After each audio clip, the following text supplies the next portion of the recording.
Hi అండి, అందరికీ నమస్కారం. ఈరోజైతే మీ అందరితో పాటు నేను ఒక మినీ వ్లాగ్ షేర్ చేస్తున్నానండి.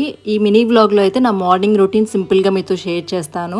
హోప్ మీకు నచ్చుతుందని అనుకుంటున్నాను. నచ్చితే లైక్ చేయండి. ఫస్ట్ అయితే కిచెన్లో ఉన్న వేస్టేజ్ ఉంటుంది కదా, ఆ చెత్త అంతా కూడా బయటపడేసి దాని తర్వాత అయితే ఫస్ట్ కిచెన్ క్లీన్ చేసుకుంటానండి. ఆల్రెడీ మీరు ఇంటి ముందు చూసినట్లయితే ముగ్గు పెట్టేసి దాని తర్వాత కిచెన్లోకి వచ్చి చెత్త అంతా పడేసి ఇంకా కిచెన్ క్లీన్ చేయడం అయితే స్టార్ట్ చేస్తాను. దాంట్లో ఫస్ట్ వచ్చేసి సింక్ అయితే క్లీన్ చేస్తాను అండ్ డైలీ వచ్చేసి నేనైతే గ్యాస్ అది ఏం క్లీన్ చేయను, తడిగుడ్డ వేసుకొని శుభ్రంగా అయితే తుడిచేసుకుంటాను అనమాట. వారంలో 2-3 సార్లు అయితే గ్యాస్ అయితే క్లీన్ చేస్తూ ఉంటాను. స్టార్టింగ్లో అయితే కంప్లీట్గా డైలీ క్లీన్ చేయడము, డే బై డే అలా వాటర్తో క్లీన్ చేయడం వల్ల గ్యాస్ బాగా ఖరాబ్ అయింది. గ్యాస్ క్లీన్ చేయడం అయిపోయిన తర్వాత ఇంకా కిచెన్ కౌంటర్ టాప్ అంతా కూడా పైన నీట్గా క్లీన్ చేసేసుకుంటానండి. సర్ఫ్ వాటర్లో క్లాత్ అయితే ముంచుకొని క్లీన్ చేస్తున్నాను అనమాట. డైలీ ఒక క్లాత్ అయితే ఎక్స్ట్రా పెట్టుకుంటాను కిచెన్లో, ఇట్లా తడిగుడ్డ తుడుచుకోవడానికి అండ్ అన్నం అవి తింటూ ఉంటాం కదా హాల్లో, అలాంటిది ఏదైనా క్లీన్ చేసుకోవడానికి అట్లాగా.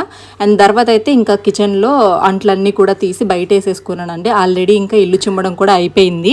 ఇంకా నేనైతే అంట్లన్నీ కూడా క్లీన్ చేస్తున్నాను. చాలా ఎక్కువ వచ్చాయండి. ముందు రోజు ఇంట్లో చుట్టాలు ఉన్నారనమాట, సో దానివల్ల అంట్లు ఎక్కువగా ఉన్నాయి.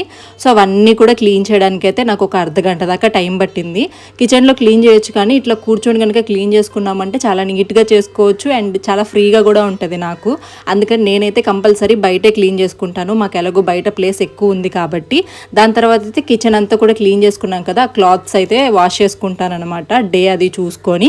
ఇదండి ఇవాళ మినీ వ్లాగ్. నచ్చితే తప్పకుండా లైక్ చేయండి. రేపటి వ్లాగ్తో మళ్ళీ కలుద్దాం. ఫుల్ వీడియో అయితే టైటిల్ కింద ఉంది.